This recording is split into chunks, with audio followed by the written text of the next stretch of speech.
నమస్తే, welcome to Jyothi TV. ఈనాటి ముఖ్యాంశాలు. లోక్సభ ఎన్నికల నాటికి భారాస మరింత బలోపేతం. గద్దర్ సమాధి వద్ద నివాళులు అర్పించిన బట్టి విక్రమార్క. ఒంటరిగా కన్నీళ్లు పెట్టుకున్నా అంటున్న పొంగులేటి. టీఎస్పీఎస్సీ చైర్మన్ సభ్యుల రాజీనామాలు ఆమోదం. అక్రమంగా ఉద్యోగాల్లో చేరిన వారంతా రాజీనామా చేయాలి. ఏపీలో ఓటర్ల తుది జాబితా విడుదల. చంద్రబాబుకు భారీ ఊరట, 3 కేసుల్లో ముందస్తు బెయిల్. అంగన్వాడీలపై కత్తి దూసిన జగన్. సీఎం క్యాంప్ ఆఫీస్ ముట్టడికి ఉద్యోగుల ప్రయత్నం. వైకాపాకు గుడ్ బై చెప్పిన కర్నూలు ఎంపీ. గ్రూప్ 2 దరఖాస్తుల గడువు పెంపు. అయోధ్య రామాలయ ప్రారంభోత్సవానికి కాంగ్రెస్ పార్టీ దూరం.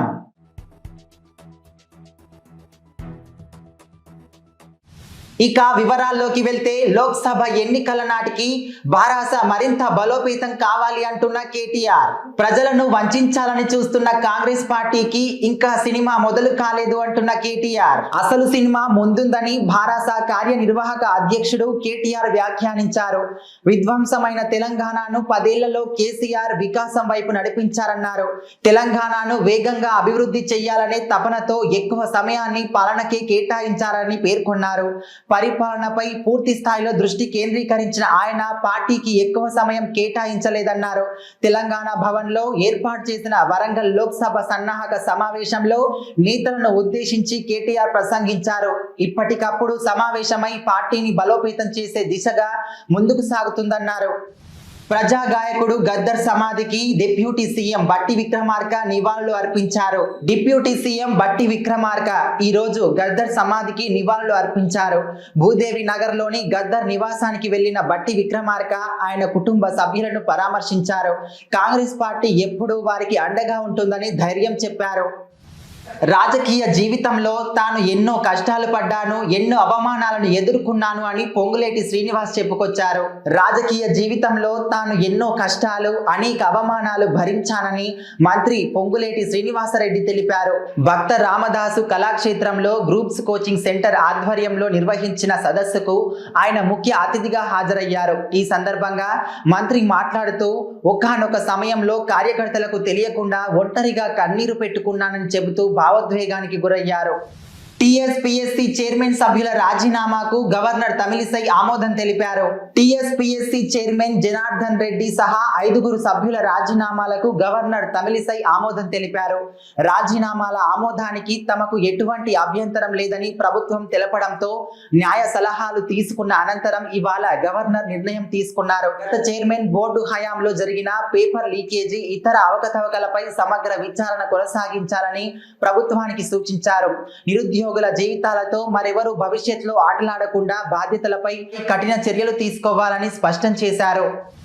అక్రమంగా ఉద్యోగాలు సంపాదించిన వారంతా రాజీనామాలు చేయాలని పొన్నం ప్రభాకర్ రెడ్డి వ్యాఖ్యానించారు. కరీంనగర్ లో ఉదయపు నడక కార్యక్రమంలో పాల్గొన్న మంత్రి జెన్కోలో అక్రమంగా ఉద్యోగం పొందారన్న ఆరోపణలు ఎదుర్కొంటున్న ఇంజనీర్ సరిత విషయంలో ఘాటుగా స్పందించారు.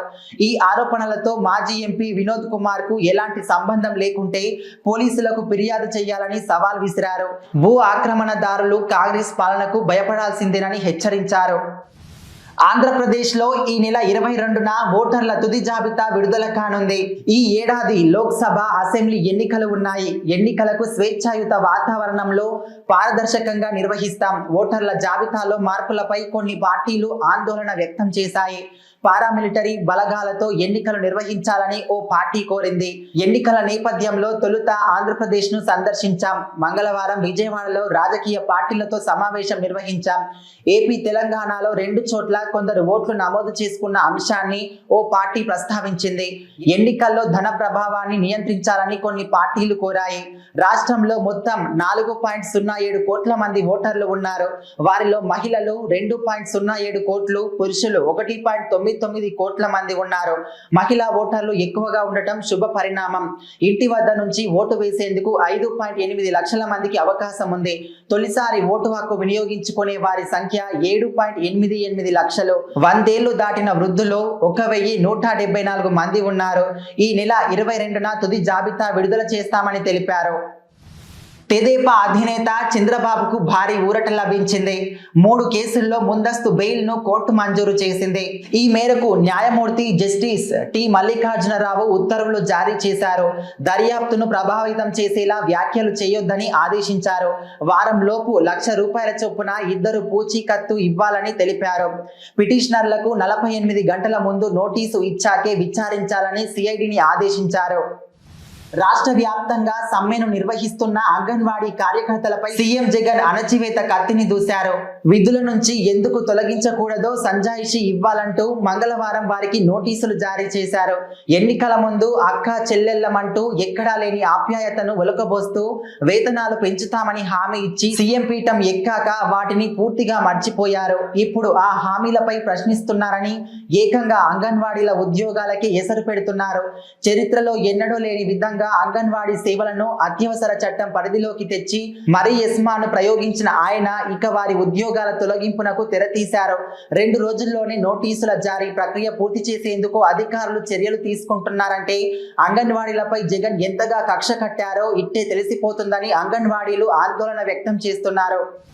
తక్షణమే మెగా డిఎస్సి నిర్వహించాలని ఉద్యోగ సంఘాలు, నిరుద్యోగులు చెలో సీఎం క్యాంపు కార్యాలయం ముట్టడికి ప్రయత్నించారు. ఉద్యోగ ఖాళీలను భర్తీ చేయాలని విజయవాడలోని బందర్ రోడ్డు రాఘవయ్య పార్కు నుంచి తాడేపల్లికి వెళ్లాలని తొలుత వీరు నిర్ణయించుకున్నారు. పోలీసులు ముందే అక్కడ మోహరించి ఉండడంతో బెంజి సర్కిల్ నుంచి సీఎం క్యాంపు కార్యాలయం ముట్టడికి బయలుదేరి వెళ్లారు. నేతాజీ వంతెన వద్దకు చేరుకోగానే వీరిని అడ్డుకున్నారు పోలీసులు. ఈ క్రమంలో నిరుద్యోగులు పోలీసుల మధ్య తీవ్ర వాగ్వాదం చోటు చేసుకుంది. ఆ తర్వాత ఆందోళనకారులను పోలీసులు బలవంతంగా ఊడ్చుకెళ్లి వాహనంలో ఎక్కించి స్టేషన్ కు తరలించారు.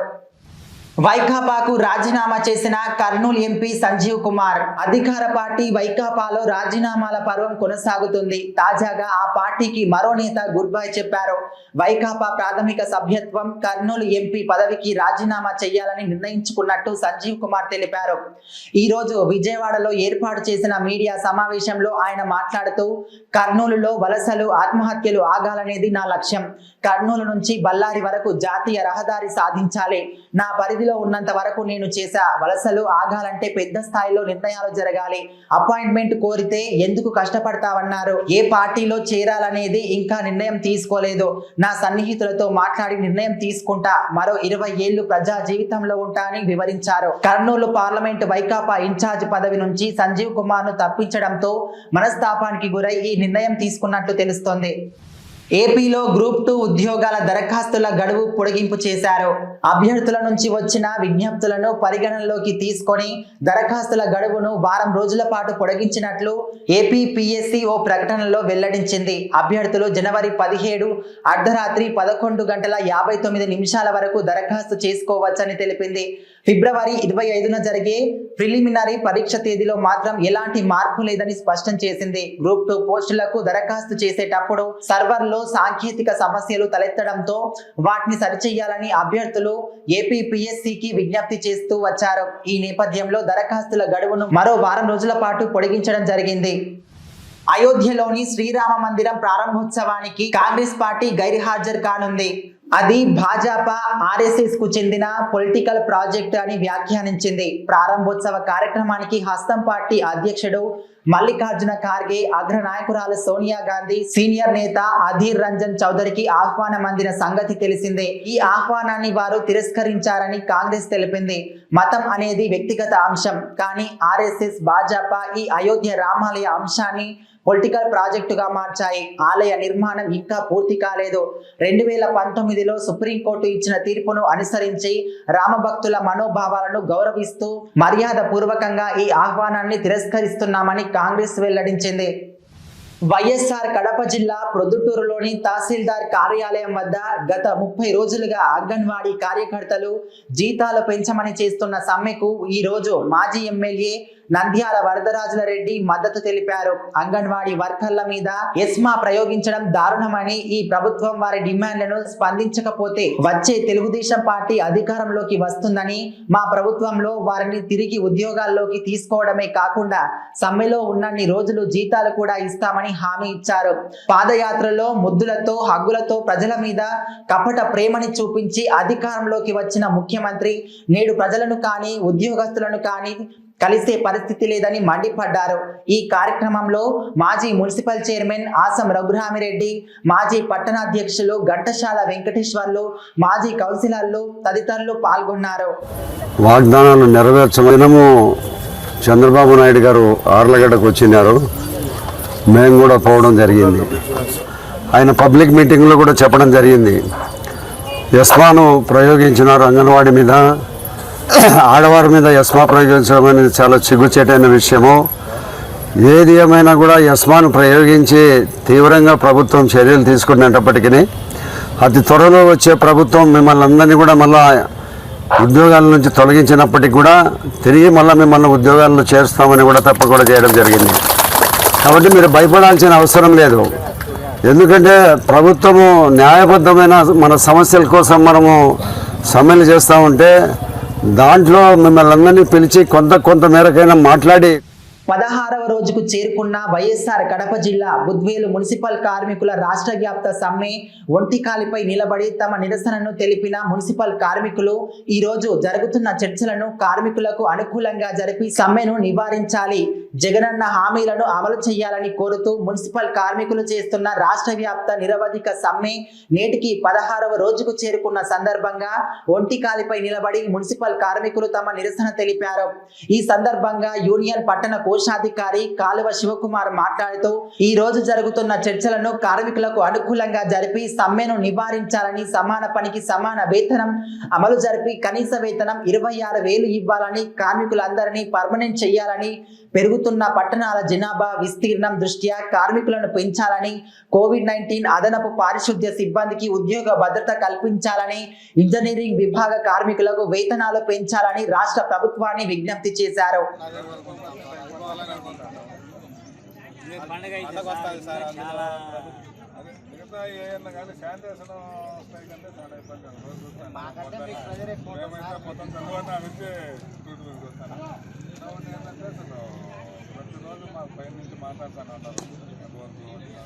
వైఎస్ఆర్ కడప జిల్లా బుద్వేల్లో జీతం పెంచమంటే షోకాజ్ నోటీస్ ఇవ్వడం ప్రభుత్వ వైఖరికి నిరసనగా పొర్లుదండాలతో అంగన్వాడీలు AP Anganwadi workers and helpers union గౌరవ అధ్యక్షురాలు కె సుభాష్ని మాట్లాడుతూ సమగ్ర శిశు అభివృద్ధి అధికారిని కార్యాలయం వద్ద అంగన్వాడీ వర్కర్ల సమస్యలు పరిష్కరించాలని AP Anganwadi workers helpers union Budvel project committee ఆధ్వర్యంలో ఈ రోజు 30వ రోజు రాష్ట్ర వ్యాప్త సమ్మెలో భాగంగా ప్రభుత్వ వైఖరికి నిరసనగా పొర్లుదండాలతో నిరసన. అతి తక్కువ వేతనం పొందుతున్న అంగన్వాడీ టీచర్లు ఆయాల వేతనాలు పెంచడానికి ప్రభుత్వం నిరాకరించడం అమానుషమని, దశాబ్దాల పాటు పనిచేసిన వారికి గ్రాట్యుటీ పెన్షన్ సౌకర్యం లేకపోవడం సిగ్గుచేటని, కోరికల పరిష్కారానికై గడిచిన 30 రోజులుగా నిరవధిక సమ్మె చేస్తున్న ముఖ్యమంత్రిలో ప్రభుత్వంలో ఉలుకు పలుకు లేదని, సమ్మెను ఉక్కుపాదంతో అణచివేయడానికి ప్రయత్నం చేయటం సబబు కాదని, సమ్మెపై ఎస్మా ప్రయోగించడం దుర్మార్గమని అన్నారు. అంగన్వాడీల న్యాయమైన కోరికలు అంగీకరించి నిర్బంధ చర్యలు విడనాడి ముఖ్యమంత్రి గారు ఇచ్చిన హామీలు నెరవేర్చాలని డిమాండ్ చేశారు.